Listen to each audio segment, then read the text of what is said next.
शोएब लवकर, शोएब लवकर यार, अरे लवकर दे। अबे स्लो मोशन की औलाद देना बे।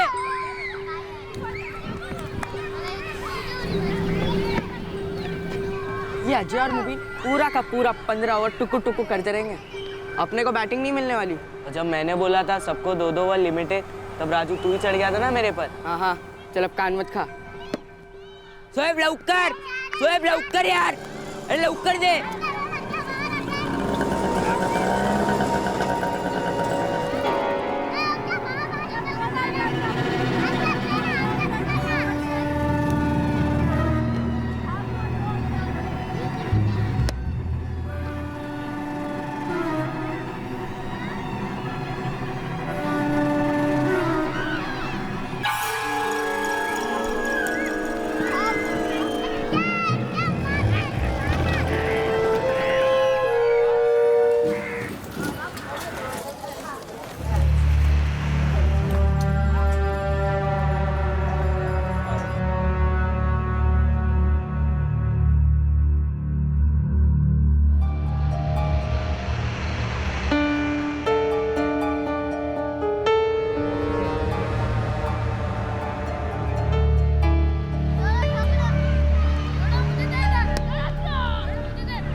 राजू बोल दे। अरे लवकर रे बाबा, क्या कर रहे? अरे जल्दी।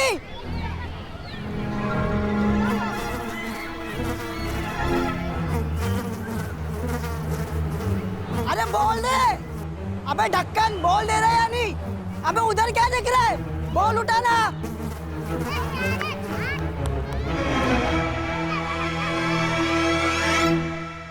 भूषणवाड़ी मैदान में लाश के टुकड़े पाए गए हैं। आरडी बाग पुलिस स्टेशन को सूचित किया जाता है कि तुरंत भूषणवाड़ी पहुंचकर कार्रवाई करें।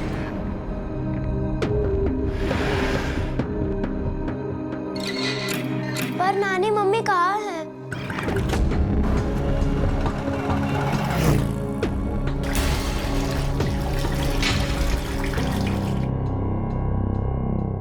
आरडी बाग पोलीस ठाण्याचे पीआय अजित वाघ आणि पीएसआय मुकेश जोशी भूषणवाडी पोहोचले आहेत।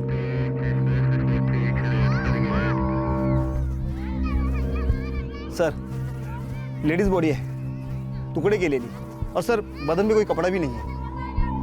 साहब, मैं ड्यूटी से वापस आ रहा था अपनी बाइक पर, तभी इन बच्चों ने बताया।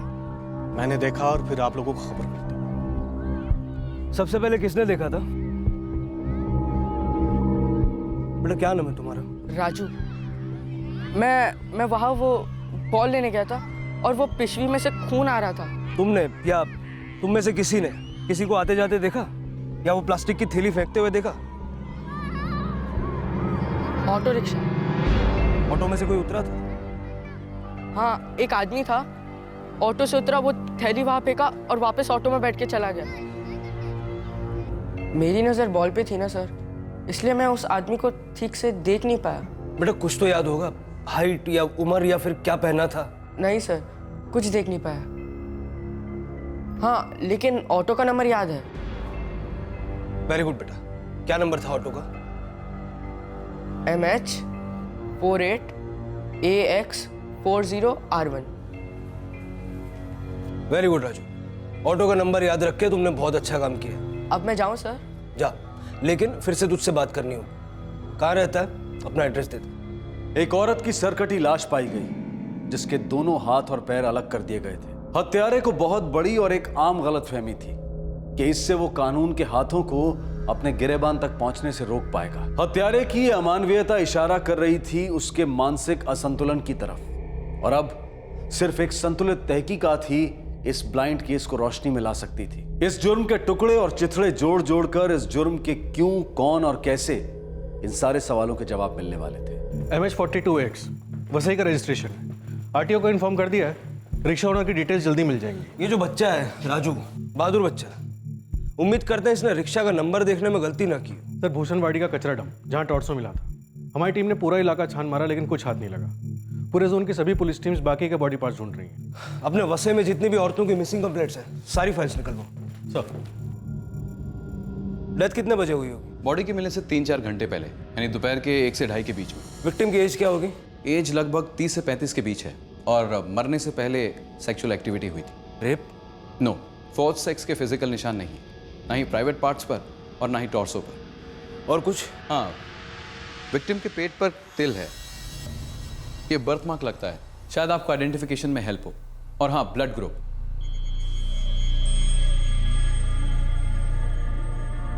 विक्टिम का ब्लड ग्रुप ए पॉजिटिव। विवेक, राजेश ने खिचड़ी बनाई है, खा ले, थोड़ा आराम मिलेगा। नहीं यार, तुम लोग खा लो। क्लिनिक से लौटते वक्त मैंने रास्ते में सूप पी लिया था, अब तो दवाई भी ले ली है, नींद आ रही है। ठीक है।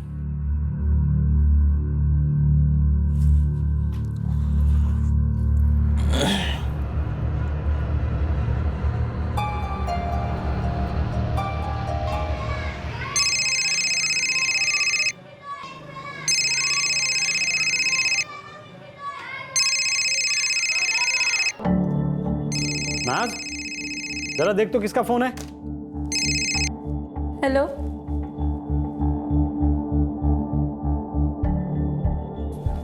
पुलिस।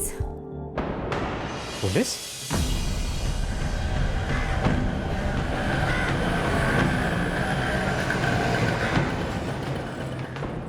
कौन थी वो औरत सलीम?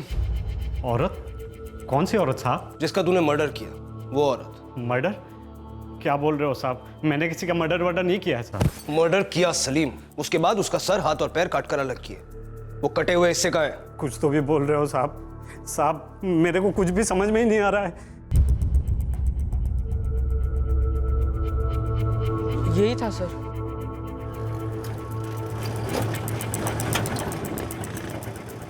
फर्स्ट गियर में पूछ रहा हूँ, ईमानदारी से बता दे, वरना अगर मैंने गियर बदला ना तो फिर ना एक्सेलरेटर रुकेगा ना ब्रेक लगेगा। साहब, मैं एक ऑटो ड्राइवर हूँ, मुश्किल से तो अपने बच्चों के लिए रोटी कमा पाता हूँ। मैं ये मर्डर वर्डर के लिए कैसे सोच पाऊंगा साहब, बताओ आप। कल शाम को लगभग 4:30 बजे तू और तेरा साथीदार भूषणवाड़ी के ग्राउंड में गए और तुमने वहां एक औरत की लाश को फेंका।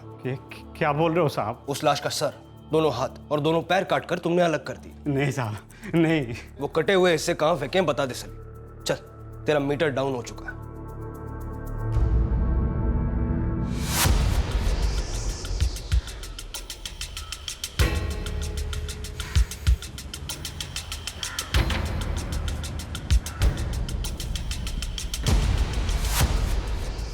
सुनो जी।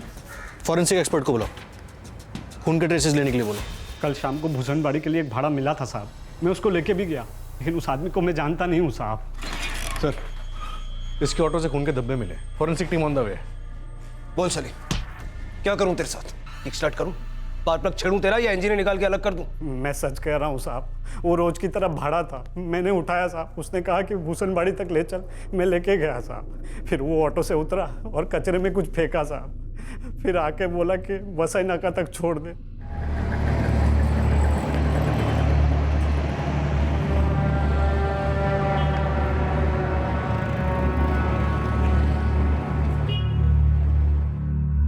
नाम क्या है उसका?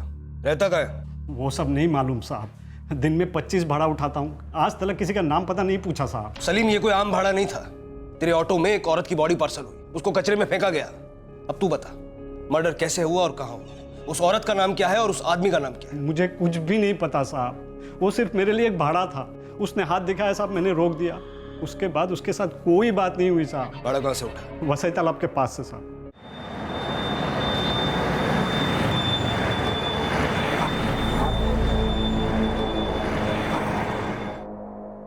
उस आदमी ने बोला भूषणबाड़ी।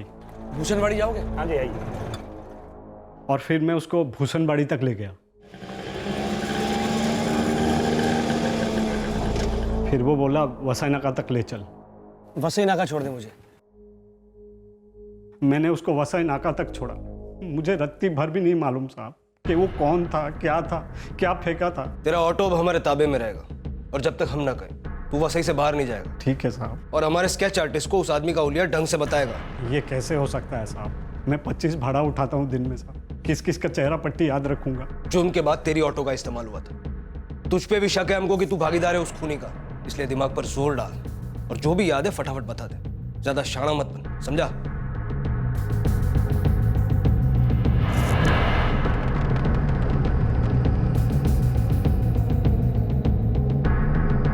सर, मुझे नहीं लगता कि ये वो है जिसे आप लोग ढूंढ रहे हैं। साहब मेरे को जो भी याद था मैंने बोला साहब, लेकिन खुदा कसम मुझे उस आदमी का चेहरा ठीक से याद ही नहीं है। अपने खबरियों से कहो कि वसई नाका और वसई तालाब इलाके से इस आदमी की खबर निकालो।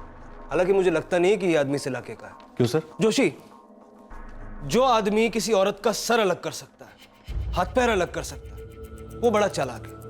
वो पूरी प्लानिंग से सारे सबूत मिटाने की कोशिश कर रहा है, और ऐसा आदमी लाश को उस इलाके में नहीं फेंकेगा जहां वो रहता है या फिर जहां उसने कत्ल किया। पॉसिबल है सर। सर और हाथ पैर के लिए हमारी टीम ने पूरा भूषणवाड़ी का मैदान और आसपास का कचरा डंप अच्छे से स्कैन किया, लेकिन कुछ हाथ नहीं लगा। लगेगा भी नहीं, क्योंकि शायद वहां है ही नहीं। अगर वहीं फेंकना होता तो सर और हाथ पैर अलग क्यों करता? और मुझे नहीं लगता कि ये स्केच भी हमारी कोई खास मदद करेगा। सर जोन के पुलिस स्टेशन की जितनी भी मिसिंग कंप्लेंट्स हैं उसमें से कोई भी इस प्रोफाइल के साथ मैच नहीं करती। ये किलर या मुजरिम जो भी है, इसे लगता है इसने बड़ा परफेक्ट क्राइम किया और ये बड़ी आराम से अपने बिल में बैठा। अश्विन, ये तीनों ऑर्डर्स की डिलीवरी आज ही हो जानी चाहिए, जो भी टाइम लगे लगने दो। सर अभी तक तो फैक्ट्री से ही माल डिलीवर नहीं हुआ है, लगता है इस बार काफी लेट हो जाएगा। होने दो, 2 हफ्तों से ये डिलीवरीज पेंडिंग है और इस हफ्ते कम से कम 1 डजन नए ऑर्डर्स और हैं। यस सर, जानता हूँ। सर आप एक बार फैक्ट्री में फोन लगाइए ना, दरअसल आजकल माल की डिलीवरी बहुत स्लो हो रही है। करता हूँ फोन। जो ब्लड सैंपल हमने ऑटो रिक्शा से कलेक्ट किए थे वही ब्लड ग्रुप पाए हुए धड़ के ब्लड ग्रुप से मैच कर रहा है। ए पॉजिटिव? जी हाँ, ए पॉजिटिव। 2 दिन पहले एक डंपिंग ग्राउंड में एक बिना सर और बिना हाथ पैर की फीमेल बॉडी पाई गई। पोस्टमार्टम से पता चला कि औरत लगभग 30 साल के आसपास की थी। कत्ल से पहले सेक्सुअल एक्टिविटी हुई थी और औरत के पेट पर एक तिल भी पाया गया। लेकिन 2 करोड़ से ज्यादा की आबादी वाले शहर में इतनी सी जानकारी के बल पर विक्टिम की पहचान कैसे हो पाती? जोशी काल एक मिसिंग कंप्लेंट डाली है। 32 साल की औरत है। कब से मिसिंग है? 15 अक्टूबर। 15 तारीख को हमें एक औरत का धड़ मिला था। जो औरत मिसिंग है उसका नाम राधा हेगड़े है, नाला सुपारा की रहने वाली है। हमें उस औरत की फोटो और रिश्तेदारों की डिटेल्स जल्दी भेजो। संजीव, राधा मिली क्या उन्हें? नहीं पापा, दीदी के बारे में ऐसा कुछ तो नहीं बोला, सिर्फ कहा कि पुलिस स्टेशन आ जाओ।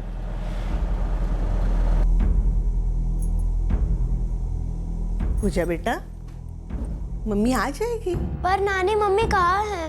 3 दिन से घर नहीं आई, फोन भी नहीं किया। मम्मी ऐसा कभी नहीं करती।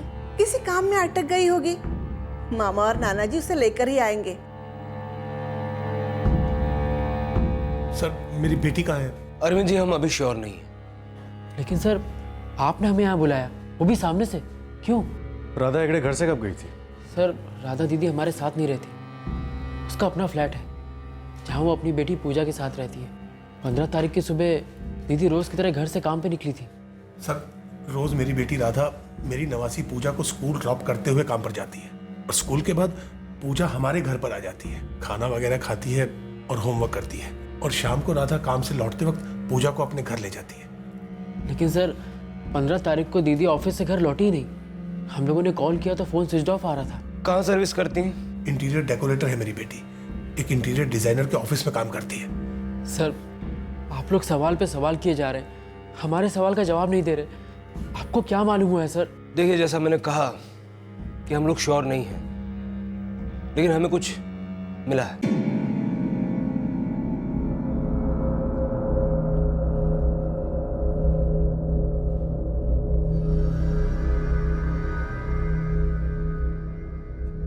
अरविंद जी, दरअसल हमें एक फीमेल बॉडी का धड़ मिला है जिसके हाथ, सर और पैर काटकर अलग कर दिए गए। लेकिन आप ये कैसे कह सकते हैं कि ये हमारी राधा है?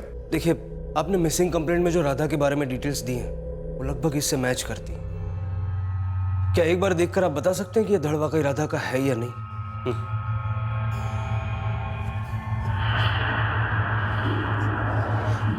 मैं मानता हूं कि इस कंडीशन में धड़ को पहचानना लगभग नामुमकिन है, लेकिन धड़ के पेट पर यहां एक तिल है जो कि बर्थमार्क सा लगता है।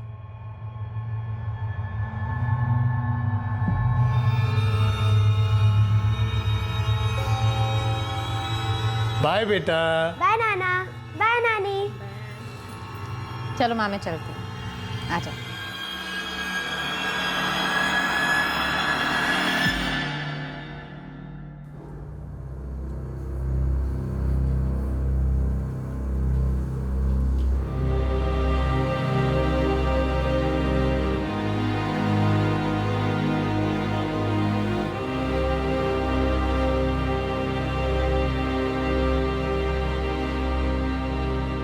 संजीव, राधा का ब्लड ग्रुप क्या था? सर ए पॉजिटिव। और सर ये मेरी दीदी ही है। दीदी को ये बर्थ मार्क था, लेकिन सर ये किसने किया? दीदी का सर कहाँ है? बाकी बॉडी के हिस्से कहाँ है?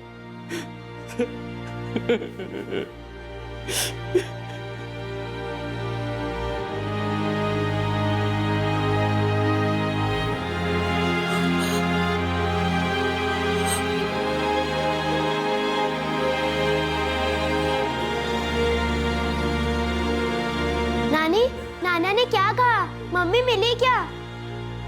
नानी बोलो ना। नानी बोलो ना, मम्मी मिली क्या?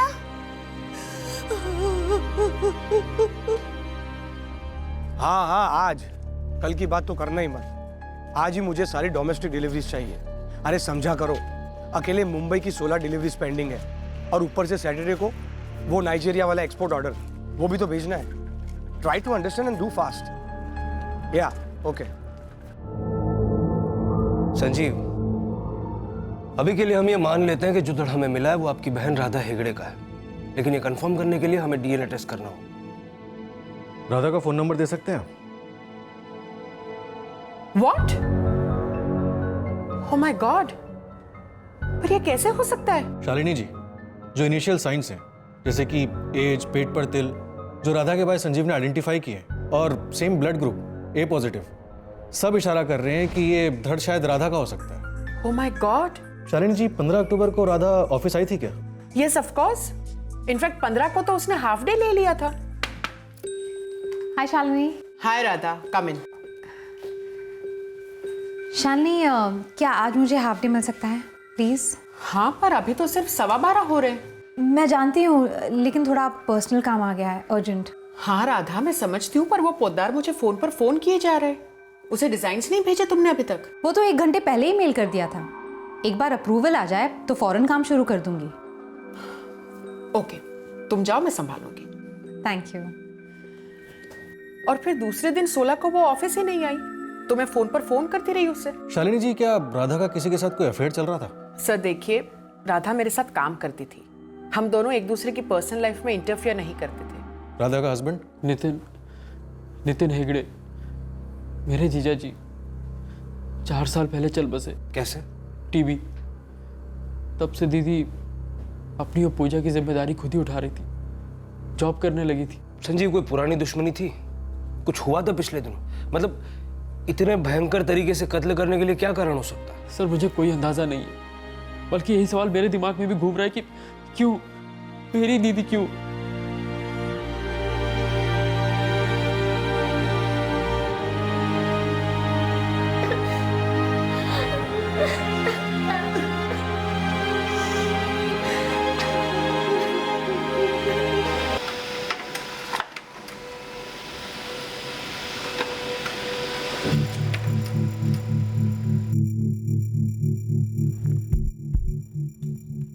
सर, राधा हेगड़े के फोन रिकॉर्ड से पता चला है कि 15 अक्टूबर को वो रूहीनगर वसई में थी, जहां उसका फोन स्विच ऑफ हुआ था। जोशी, जिस आदमी ने सलीम का रिक्शा लिया था, उसको अगर हम किलर माने, तो किलर ने वसई तालाब से ऑटो पकड़ा।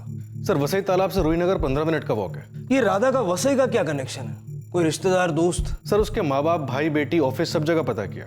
सबका कहना है कि किसी को नहीं पता कि वो वसई क्या करने गई थी। सब कह रहे थे कि एक बहुत ही सिंपल औरत है राधा। ऐसा तो कहीं नहीं लिखा ना जोशी, कि जो सिंपल होते हैं वो कोई बात बड़ी खूबी से छुपाते नहीं है।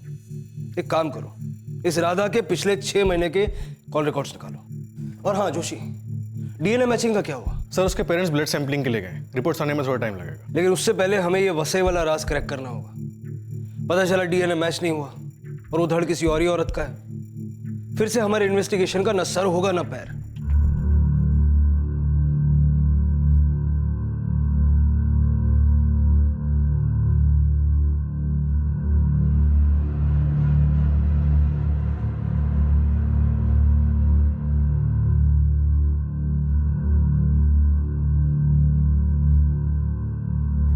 पूजा को तुम पसंद हो विवेक, उसे अच्छा लगता है तुम्हारे साथ। Pooja is a bright girl, bright and sharp. आजकल के बच्चे भी ना।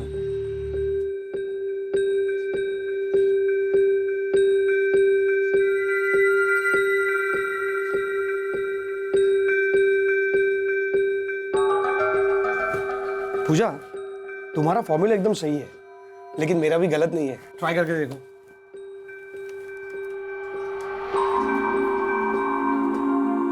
ओह माय गॉड, मैं कहाँ राउंड एंड राउंड जा रही थी? ये तो इजी सॉल्यूशन था। I told you. Actually maths की ब्यूटी ये है, mathematics is like music, rhythm और बीट पे चलता है। पर म्यूजिक कितना कूल है और मैथ्स यू पता ही नहीं चला ये 4 साल कैसे निकल गए विवेक। उन दिनों नितिन की डेथ हुई ही थी और हमें उस सदमे से निकलने में काफी टाइम लग गया। इंपॉर्टेंट ये है कि तुम उस सदमे से बाहर निकली। टाइम से बेहतर मरहम नहीं है दुनिया में। मैं बता नहीं सकती मैं तुमसे मिलकर कितनी खुश हूँ विवेक। तुम सच कहते हो, टाइम सब कुछ सही कर देता है। यस।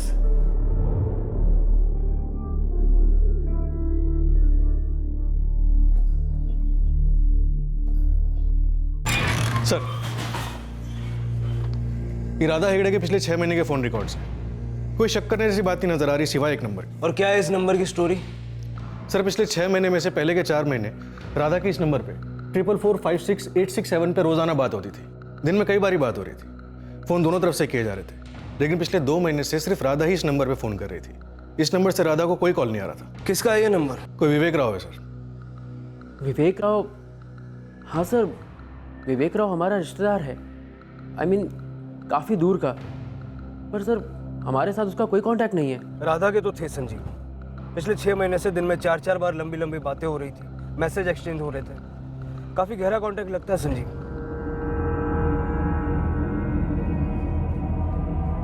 क्या हुआ? पुलिस कह रही है कि राधा दीदी और विवेक राव के बीच कुछ था। विवेक? अपनी बेंगलुरु वाली पार्वती का बेटा?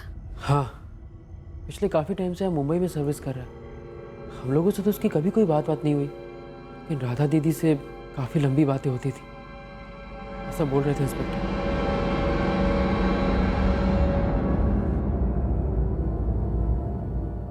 ओके सर, राधा का फोन रूहीनगर में स्विच ऑफ हुआ था।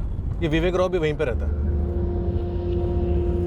नकुल, पोहा बनाया है, खाएगा? हाँ यार, दे दे। थैंक यू यार।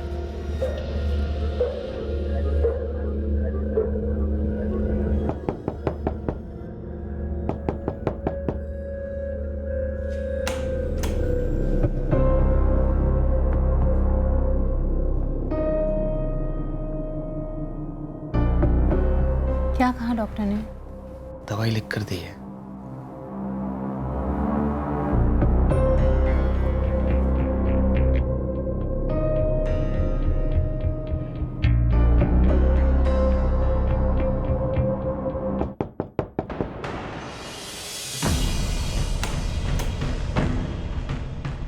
विवेक राव जी, हमारा रूममेट है। जी सर। राधा हेगड़े को जानते हो ना? जी सर, जानता हूँ। क्या हुआ? मर्डर, मारी गई। व्हाट? कैसे? कब? अभी पता चले। बघा सगळीकडे।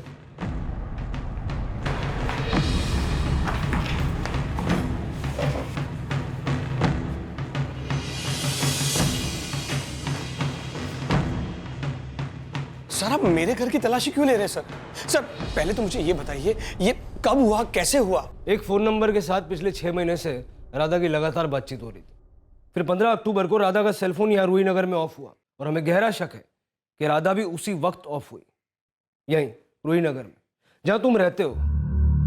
तुम एक्चुअली आप ये बोलना चाह रहे कि मैंने Radha... oh god, I can't believe this sir. हाँ सर, 15 अक्टूबर को हम मिले थे। वो घर आई थी तुम्हारे? जी, क्योंकि मैं बहुत बीमार था सर। हालचाल पूछने आई थी तुम्हारा? क्यों? सर, हम एक दूसरे से बहुत प्यार करते थे, शादी करने वाले थे, और अब आप ये बोल रहे हो कि राधा इज डेड।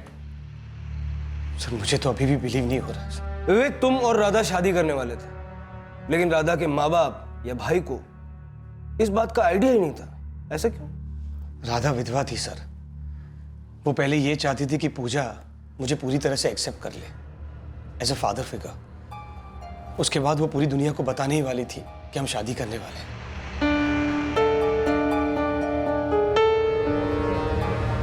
हाँ, विवेक अंकल को तो मैं जानती हूँ बहुत अच्छी तरीके से। वो हमारे घर कई बार आते थे। पूजा बेटा, राधा विवेक से शादी करने वाली थी? नानी वो तो मुझे नहीं पता, मगर मुझे विवेक अंकल अच्छे लगते हैं। मैंने एक भी फोन नहीं किया, इसका मतलब सर? 6 महीनों से तुम्हारी 2 तरफा बातचीत हो रही थी, लेकिन पिछले 2 महीनों से सिर्फ एक तरफा। सिर्फ राधा तुम्हें फोन करती थी, तुम राधा को कॉल नहीं करते थे। और पिछले 5 दिनों से राधा गायब है, उसका कोई अता पता नहीं है। लेकिन ऐसे में भी तुमने उसको एक फोन नहीं किया। सर मैं बहुत बीमार था और पिछले 5 दिनों से तो हालत बहुत ही खराब थी, फिर भी जैसे तैसे करके अपने ऑफिस का काम पूरा करता था। अब राधा के साथ ये सब कुछ हो जाएगा, सर ये तो मैंने सोचा भी नहीं था। 2 महीने विवेक, पूरे 2 महीने में तुमने उसे एक फोन नहीं किया, एक भी नहीं। सर मैं बिजी था, सेल्स मैनेजर में एक टेक्सटाइल फर्म में, डिलीवरीज का प्रेशर रहता है सर। और पिछले 2 महीनों में तो मुझे सांस लेने तक की फुर्सत नहीं मिली। लेकिन जान लेने की फुर्सत मिल गई। सर मैं क्यों मारूंगा राधा को? हम एक दूसरे से प्यार करते थे, शादी करने वाले थे। सर मेरे अंदर जो हो रहा है वो तो आप सोच भी नहीं रहे हो सर। एक फैमिली होने वाले थे, एक दूसरे के फोन कॉल्स गिनते बैठते नहीं थे। We were mature sir. Radha अकेले पूजा को बड़ी कर रही थी। She was a working woman. मेरे वर्क प्रेशर्स को समझती थी सर। मैं भी पूरी कोशिश कर रहा था कि पूजा के साथ एक अच्छी बॉन्डिंग बनाऊं। सब कुछ परफेक्ट जा रहा था। मुझे तो अभी भी यकीन।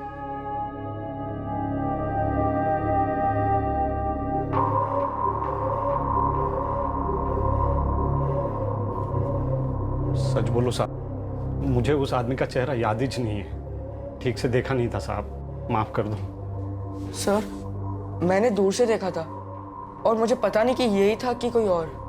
जोशी, इस विवेक राव के खिलाफ एक्चुअली हमारे पास कुछ है नहीं। बस इतना पता है कि उसके और राधा के बीच कुछ था, जिसकी गवाह उसकी बेटी पूजा है, जो कि बहुत छोटी है, जो ये नहीं बता सकती कि दोस्ती थी, प्रेम था, क्या था दोनों के बीच।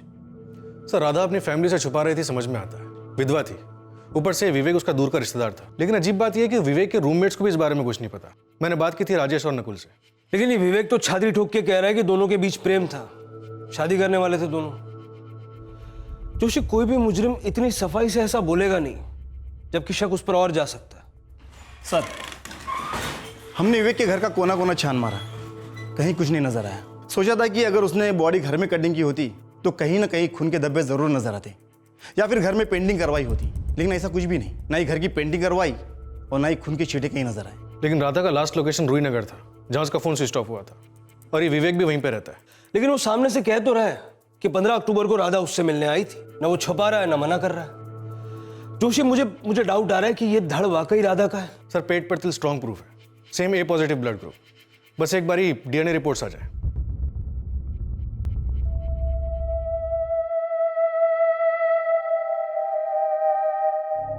तुम सच नहीं बोल रहे हो विवेक? राधा मेरी बात सुनो। क्या सुनूं मैं? क्या सुनूं विवेक?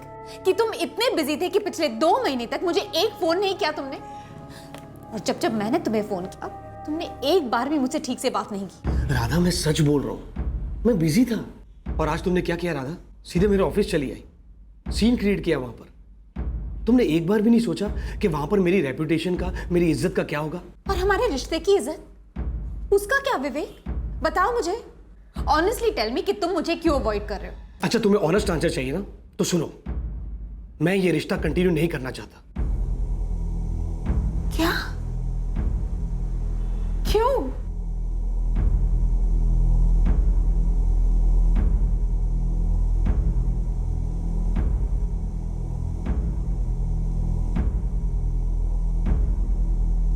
विवेक तुम इस तरह मुझे यूज करके नहीं फेंक सकते। मैं इंसान हूं, टिश्यू पेपर नहीं।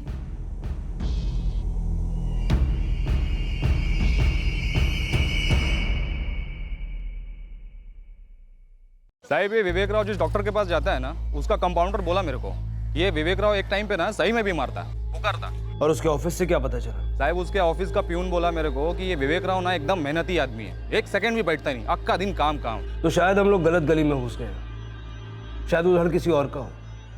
लेकिन राधा भी तो मिसिंग है। ये विवेक राव और राधा लवर थे ना?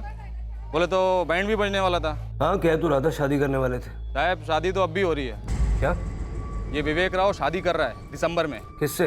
विवेक राव वेड्स जया प्रभु, दिसंबर 16 बेंगलुरु। इस विवेक राव के एक रिश्तेदार से कार्ड मिला मेरे को।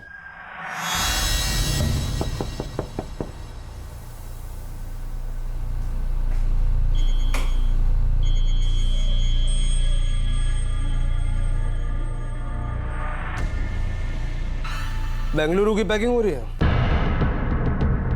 हाँ, माँ बीमार है इसलिए जा रहा हूँ। अच्छा, आधे घंटे में माँ की तबीयत खराब हो गई। सर आप सीधी सीधी बात करेंगे प्लीज। आधे घंटे पहले तुम्हारी माँ से मेरी सीधी सीधी बात हुई। उस वक्त तो आवाज सुन के लगा नहीं कि उनकी तबीयत खराब है। जोशी, मुझे लगता है हमें गलतफहमी हुई हो। जरा फिर से फोन लगाओ ना मिसेस पार्वती राव को।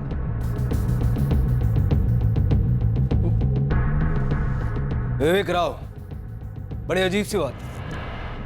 मतलब एक तरह से काबिल तारीफ बात है कि इतनी भयानक हत्या करने के बाद तुम इतना नॉर्मल पेश आ सकते हो। सर आप ये क्या बोल रहे हैं, मुझे समझ में नहीं आ रहा है। सर, मिसेस राव की तबीयत बिल्कुल ठीक है और उन्हें पता ही नहीं है कि उनका बेटा उनसे मिलने के लिए बेंगलुरु आने वाला है। तो मैं खूनी? अगर अपनी माँ को सरप्राइज देने के लिए जा रहा हूँ तो मैं खूनी? जैसे तुम्हारी माँ को भनक नहीं थी ना कि आज डिनर तुम उनके साथ करने वाले, वैसे राधा को भी ये भनक नहीं थी कि 8 महीने पहले तुम किसी जया प्रभु से एंगेजमेंट कर चुके हो और इस दिसंबर शादी करने वाले।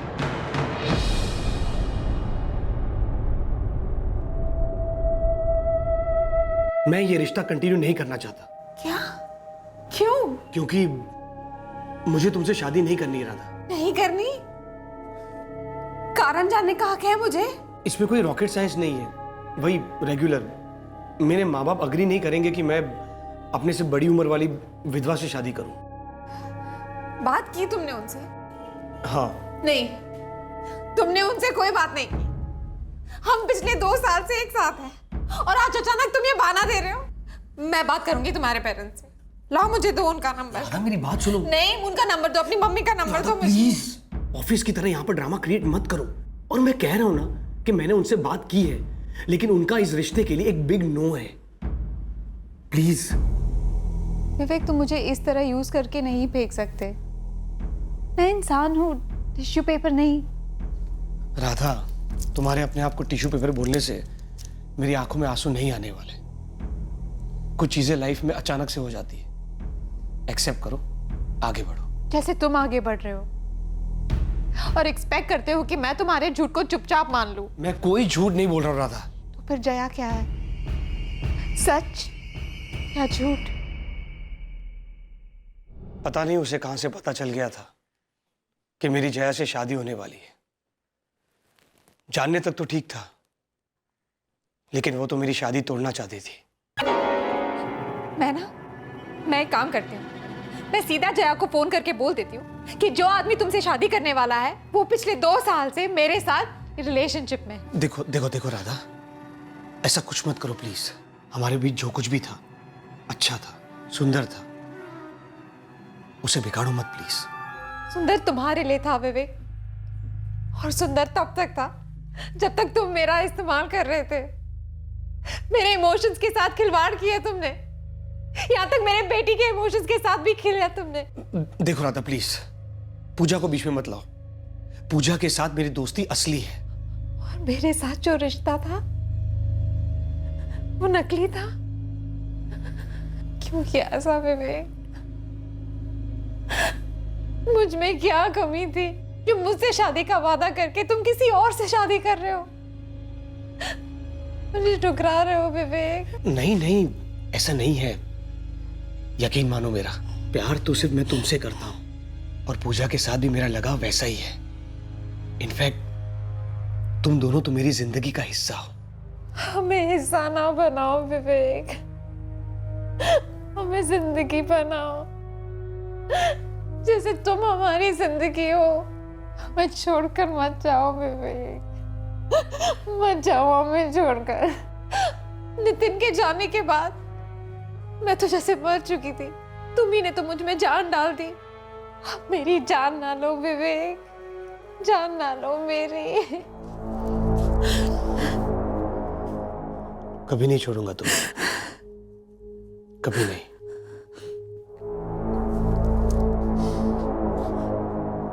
I love you, I really love you.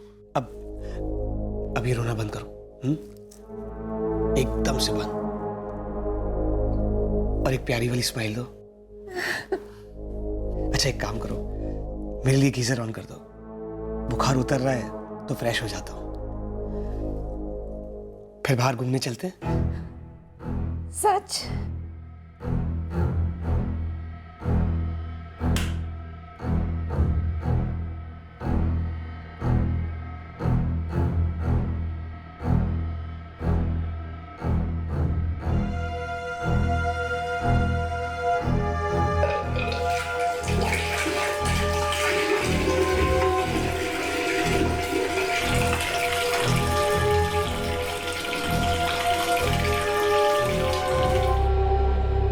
तुमने बाथरूम में बैठकर राधा के टुकड़े कर दिए? हाँ सर। सर, हाथ और पैर कहाँ टिकाने लगा है? यहीं पास में। ले चलो। मैं लेकिन क्यों? उसने ऐसा क्यों किया? विवेक राधा से शादी नहीं करना चाहता था। राधा ने उसको धमकी दी थी कि वो उसका भांडा फोड़ देगी उसकी होने वाली पत्नी के सामने। तो उसने दीदी को मार डाला, उनके टुकड़े कर दिए। सर और पैर हमने बरामद कर लिए हैं, काफी डिकम्पोज हो चुके हैं, हाथ मिलने अभी बाकी हैं।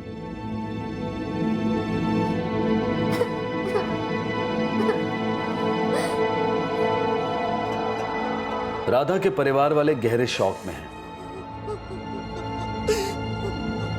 और विवेक के दोस्त नकुल और राजेश भी।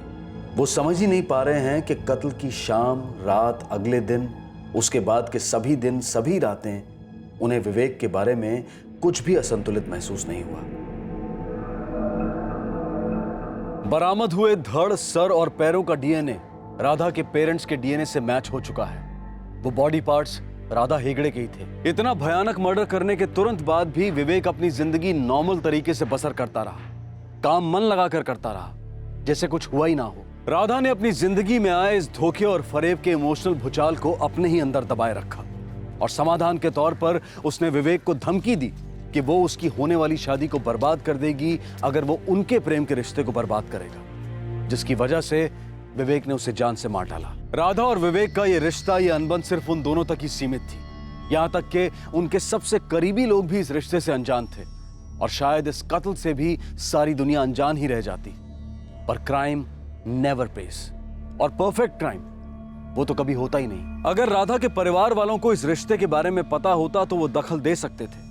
वो राधा को समझा सकते थे कि विवेक के साथ इस रिश्ते को आगे बढ़ाने का कोई मतलब ही नहीं है, अगर विवेक को सच्चा गहरा रिश्ता चाहिए ही नहीं। इस कदर भावुक होकर असंतुलित होना, विवेक को धमकाना राधा के लिए जानलेवा साबित हो गया। विवेक ने जो किया वो भयंकर था, एक असंतुलित मस्तिष्क की विकृति थी। अपने अफेयर के राज को अपने पेरेंट्स, होने वाली पत्नी और दोस्तों से छुपाए रखने की फिराक में विवेक राधा की लाश बिछाकर उस पर से गुजरने को राजी हो गया। लेकिन असंतुलन और गहरा होता गया और उसके बिखरते टूटे दिमाग ने राधा के शरीर के टुकड़े कर दिए। मानसिक संतुलन के कांटे को ऐन वक्त पर भी सीधा किया जा सकता था।